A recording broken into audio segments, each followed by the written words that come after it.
Presentado por Vida Café, el café de tu vida.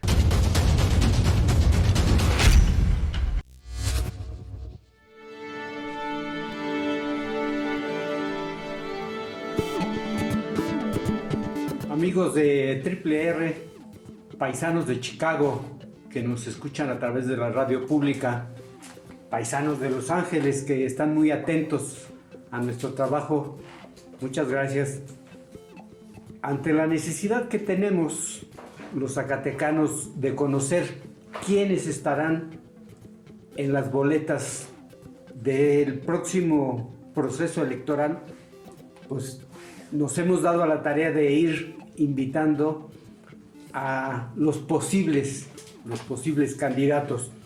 Hoy nos acompaña un político polémico, aguerrido, inteligente, que quizá le tocó estar en este momento en el lugar equivocado, o quizá llegó tarde a la repartición de la fortuna. Le damos la bienvenida al maestro Osvaldo Ávila Tiscareño. Bienvenido. Muchas gracias, don Paco. Gracias por esta oportunidad y muchas gracias por sus palabras, viniendo de usted, una gente que conocemos de su gran capacidad, de su trayectoria y sobre todo de la agudeza de sus juicios. Desde luego que lo siento como un acto de bondad. Muchas gracias a los paisanos, muchas gracias a quienes tienen esta posibilidad de tener las plataformas digitales como un mecanismo a través del cual puedan conocer la vida pública y de quienes somos parte de ella. Digo que quizá está usted en el lugar equivocado porque tuvo pláticas con Acción Nacional y no es mucho peso arrastrar el descrédito del PRI. Bueno, yo creo que como en todo instituto político, en el revolucionario institucional, nos encontramos con perfiles que tienen aciertos, que tienen defectos, que tienen virtudes, pero que desde esa óptica se ha construido una narrativa en la cual todos los defectos y todas las posibles desviaciones que se puedan acreditar se le hacen partícipes al instituto político. Yo definitivamente no lo comparto y creo que en las demás instituciones todos los partidos tienen sus bondades, sus virtudes y los propios actores políticos han hecho una trayectoria en la cual son sus hechos los que los respaldan. Y por eso yo siento que es cierto, a lo largo de la historia del partido se podrán hacer algunos señalamientos e incluso se han podido actuar en el orden de la justicia por algunos que se han equivocado, pero también tenemos ejemplos de buenos gobiernos, tenemos ejemplos de acciones positivas que han incidido en el bienestar de la población. Por lo tanto, yo no creería en absoluto que el revolucionario institucional solo tenga que ser evaluado por quienes se han equivocado. Habemos militantes que le hemos aportado y con hechos al bienestar de la población. Pero usted, más que priista, es dirigente, miembro de Antorcha Campesina. Antorcha es un accesorio del PRI, es un adherente o es una comparsa del PRI. Antorcha Campesina es una organización con vida propia desde hace más de 46 años, que tiene una estructura económica, que tiene una estructura social, que tiene una gran base distribuida en todo el territorio nacional y que esto nos ha permitido nuestra independencia económica, que a veces ha causado polémica a través de una estructura financiera. Han estado en desacuerdo con el PRI. A través de una estructura financiera nos ha permitido el que tengamos decisiones que a veces no son coincidentes con el partido. Incluso las protestas más grandes que en algún momento dado hizo el movimiento, pues los hizo en administraciones priistas, en concreto con el gobierno de Enrique Peña Nieto. Adicionalmente, Antorcha surgió hace 46 años, por lo tanto estamos hablando que en el 75 más o menos, 76, y nuestra adherencia como organización, que quiere decir adherente, no significa que se nos dé subsidio, sino solo una coordinación para las acciones de orden electoral, se da a partir del 89. Por lo tanto, entonces podemos decir que que sí hay una alianza, que sí hay una identidad, que sí hemos postulado y algunos hemos sido candidatos a puestos de elección popular a través de las siglas del Revolucionario Institucional, pero no necesariamente que haya una acción de apéndice. Eso es más bien una acusación que nunca se ha demostrado, y como muchos de los mitos urbanos se repiten una y otra vez sin que se puedan sustentar tales aseveraciones. El maestro Osvaldo Ávila está luchando por ser candidato a la presidencia municipal de Zacatecas. Al interior del PRI se registraron varios y finalmente la pugna está entre Alfredo Barajas y usted. Yo tengo entendido que la decisión ya está tomada. Se pospuso para dar paso a la ceremonia con Claudia Naya de entrega de su constancia. Tengo entendido que ya está tomada la decisión. En caso de que usted sea el candidato, ¿usted cree que el PRI de Guadalupe lo apoye? Yo quiero decir primeramente que hemos cubierto ya todos los requisitos de acuerdo a la convocatoria. La convocatoria estuvo compuesta por 4 pasos: un examen de conocimientos de los documentos básicos, posteriormente la acreditación de la residencia y todos los requisitos de orden personal que se presentaron ante la Comisión de Procesos Internos ahí en Guadalupe. Luego vino un examen de conocimientos que presentamos los 3 aspirantes y que solo un servidor acreditó con un resultado positivo, y luego el respaldo de sectores, organizaciones y de los seccionales. En esta había una condicionante: podría ser que se presentara uno u otro. En mi caso, presentamos el respaldo de 5 de los sectores y organizaciones y del 50% de los comités seccionales en territorio de los 107 que hay en el municipio de Guadalupe, lo que hoy me coloca en una condición en la cual yo he agotado el proceso y soy el único candidato que ha cubierto la normatividad del partido.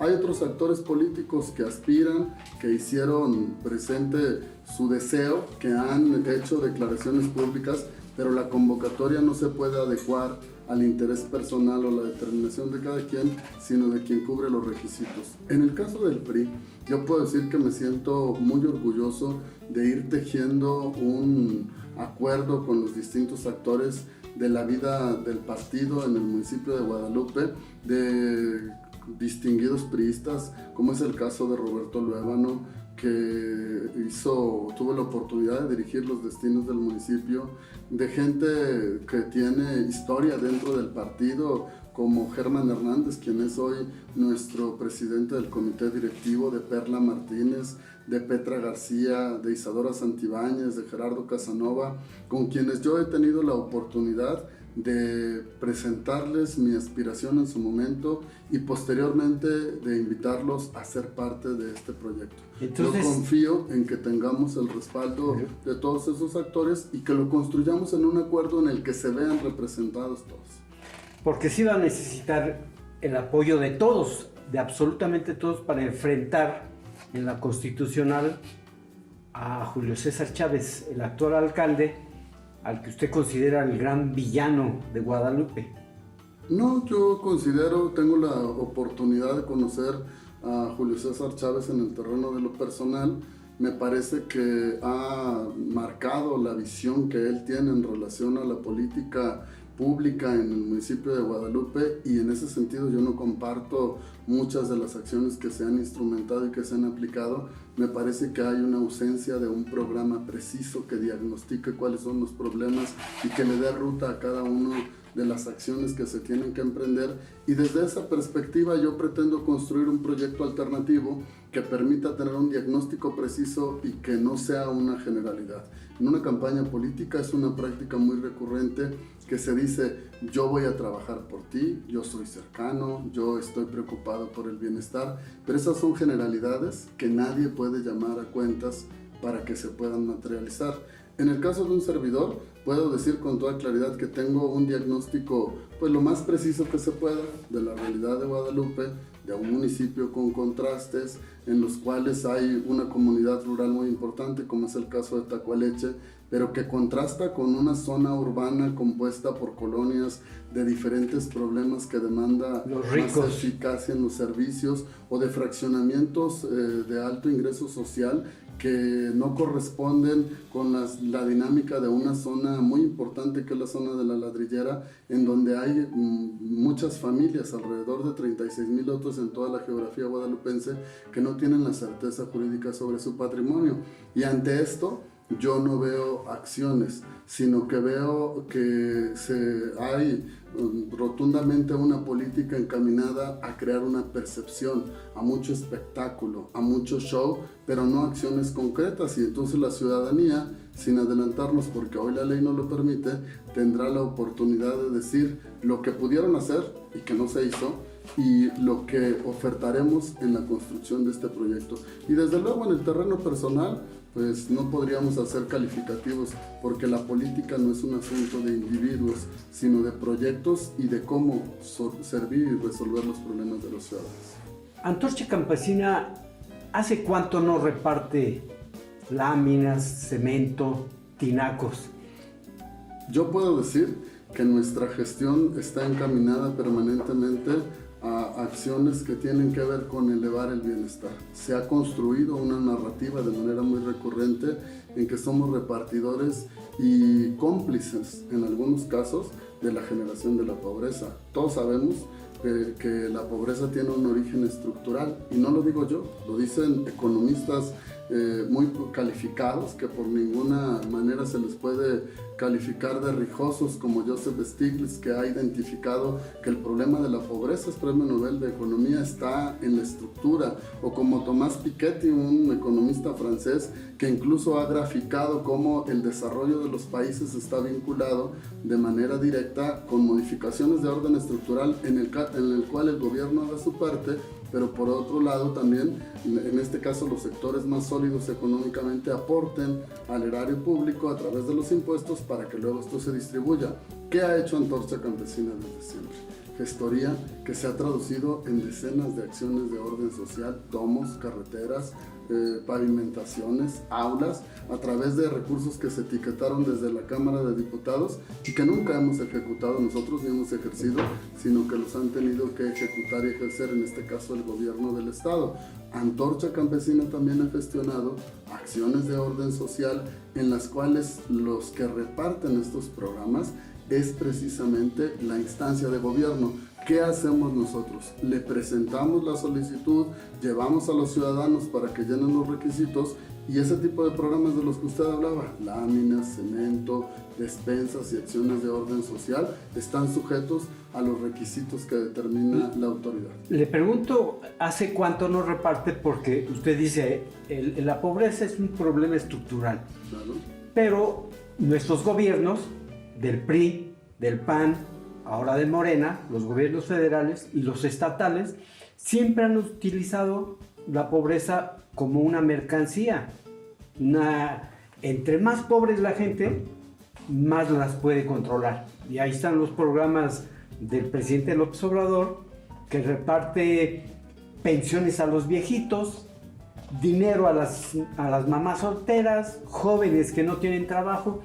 O sea, la pobreza es una mercancía que los gobiernos han sabido manejar. Le pregunto, ¿hace cuánto no reparte Antorcha Campesina estos tinacos, láminas? Porque la gente, si no le dan algo, no aprecia al político. Necesita recibir algo a cambio para que sea su cliente. La llegada del gobierno federal trajo como consecuencia el que se eliminaran algunos programas, algunas partidas que tenían que ver con la vivienda. Año con año nosotros hacíamos una gestión extraordinaria en materia de vivienda, cuartos completos, acciones que mejoraban la calidad de vida de las familias, en cuestiones que tenían que ver con los empleos temporales, con los cursos de capacitación. Esa política se ha limitado por parte del gobierno federal, y en el gobierno local, toda vez que se ha modificado estructuralmente a nivel nacional estos conceptos, que desde la Cámara de Diputados se ha aprobado un presupuesto sumamente centralista, también se han disminuido el número de acciones que han ido a parar a las comunidades, a las colonias, y esto ha lastimado el sentir de las familias y sus bolsillos también, porque entonces una gente que aspira a mejorar su condición de vida lo tiene que hacer a través de su propio esfuerzo. Desde esa perspectiva, puedo decir que algo se ha atendido por el actual gobierno de Alejandro Tello, porque se han mantenido algunos de los programas que tienen que ver sobre todo con el mejoramiento de la vivienda, pero ha disminuido sostenidamente estas acciones, lo que echa por abajo también un mito del presidente de la República, cuando en su momento afirmó que Antorcha vivía del moche, cuando en su momento afirmó que éramos una organización subsidiada por el gobierno.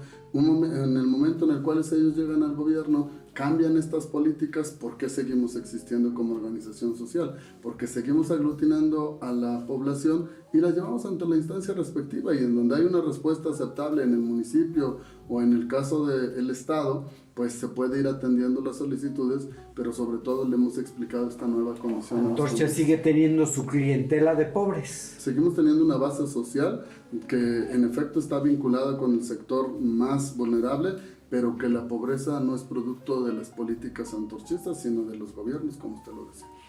¿Qué necesita Guadalupe, la gente de Guadalupe, para vivir con dignidad, para vivir feliz? No que le den una olla de frijoles, porque eso le remedia el hambre un día o 2 días. La gente necesita estabilidad para vivir feliz, para vivir en paz. ¿Qué necesita la gente de Guadalupe? Claro, la ley electoral hoy impide que seamos precisos en las propuestas, pero no nos impide acudir al diagnóstico. Lo decía yo hace ratito, Guadalupe... Sí, yo le digo qué va a hacer usted, yo digo qué necesita la gente. Es un municipio lleno de contradicciones. Creo que la parte más importante que se tiene que impulsar es establecer una alianza con los sectores productivos y cristalizar aquellos anhelos en materia de inversión pública. Alguna vez se habló de un parque industrial en la región de Osiris que tendrá que ser un motor que detone el desarrollo, la inversión y que permita generar fuentes de empleo que ayuden a disminuir los índices delictivos. Se necesita establecer una alianza con los comerciantes y con la gente que se dedica a emprender algunos de los negocios y que hoy, con motivo de la pandemia, se han visto lastimados porque muchos de ellos han tenido que cerrar sin tener el incentivo, el respaldo del gobierno federal para poder sobrepasar esta pandemia, que si bien es cierto fue un hecho que no estaba calculado por nadie, pero que sí está lastimando seriamente a la población y que está generando que se cierren muchos espacios en los cuales se ofertaban empleos. Se necesita echar a andar un plan ambicioso en materia de regularización. Hoy hablamos de alrededor de 36,000 familias que no tienen la certeza jurídica de su patrimonio. El no tener la certeza jurídica es el municipio con más colonias irregulares, ¿no? Y eso genera 2 problemas, don Paco. Por un lado, la gente no tiene la posibilidad de consolidar su patrimonio y que incluso ese patrimonio puede en un determinado momento servirles como un referente ante una emergencia. Pero por otro lado, ese patrimonio está limitado para la introducción de recursos públicos porque al ser zona irregular no se tiene acceso a los servicios básicos, agua potable, drenaje, electrificación. Pero hay un segundo problema. Al no ingresar su aportación en materia de predial a estas familias, lo que sucede es que le incrementas como el 300%, que es lo que vivimos a partir de esta administración en el municipio, y que por lo tanto entonces lesionas a los que ya aportan, pero le estás causando una segregación, una marginación a quienes pudieran aportar y generar y tener la certeza sobre su patrimonio. Necesitamos establecer una alianza porque Guadalupe tiene una amplia región que tiene todavía una vocación agrícola. Sus más de 27 comunidades, bueno, 28 se considera una pequeña también comunidad, necesitan el respaldo porque muchos de los programas federales que han desaparecido hoy impiden al trabajador del campo que tenga apoyo, que tenga respaldo. Se necesita que los servicios sean eficientes, pero no tan caros, porque hoy vemos como una empresa privada proporciona el servicio de recolección de basura, trash, que textualmente significa basura, y que pareciera pues un exceso lo que estamos viendo, porque antes le costaba al ciudadano alrededor de 9 millones de pesos al año a todos los ciudadanos de Guadalupe. Eso quiere decir 24,000 pesos por día para recolectar la basura. Hoy le cuesta alrededor de 97,000 pesos al día y cerca de 34 millones la contratación de una empresa privada que yo no sé si la podemos calificar de eficiente o no, pero lo que yo sí puedo decir es que está desorbitada esa adquisición y se necesita una política social que acompaña a la población ante esta circunstancia de pobreza que usted recalcaba y que por lo tanto entonces esos programas de becas, de estímulo a la preparación, al empleo temporal, se puedan instrumentar. Sin duda, Guadalupe necesita ante cada problema concreto una solución concreta. Las palabras en lo general de trabajar por el bienestar o de mostrarse agradable, abrochándoles las agujetas a los niños, o comiéndose un pan en la calle, o resultando en un determinado momento o llevando a los Reyes Magos, es absolutamente insuficiente porque hoy lo que la gente necesita, acciones concretas. Una última pregunta, maestro. ¿Usted estaría de acuerdo en que se dividiera Guadalupe en dos municipios como ha habido algunas intentonas? En estos momentos es una iniciativa que me parece que está poco sustentada, que no se ha demostrado cuál sería la viabilidad financiera para los ricos y los demostrar. pobres. Aquí hay que agregarle un problema. Muchas de la zona en la que no hay certeza jurídica sobre el patrimonio es en esa parte de Tacualeche, de Zóquite, de las comunidades rurales. Entonces, ¿qué va a pasar si nosotros generamos el que se pueda dividir en este momento esta circunstancia? Vamos a generar un problema similar al que enfrenta Trancoso. Trancoso tiene agudos problemas para la generación de ingresos propios porque mucho de su territorio no tiene certeza jurídica sobre su patrimonio, no tiene escrituras y por lo tanto no pagan predial. Y esa circunstancia asfixia al municipio porque no tiene recursos ordinarios y sus participaciones son bajas para que el día a día la actividad de obra pública y de nómina se pueda resolver. Entonces, una decisión de estas características me parece un acto más que responsable, populista, encaminado a generar y a despertar el chauvinismo de la gente de esta región, pero yo creo que una acción de estas tendría que estar acompañada de un plan gradual de desarrollo en el cual se regularicen las colonias, se regularicen los asentamientos y se lleven los servicios para que en el momento en el que esta posibilidad se dé, en la que yo no diferiría, yo creo que en un momento dado se puede dar, sea en el cual la cabecera de este nuevo municipio al que se aspira pueda recoger y tener condiciones de sustentabilidad.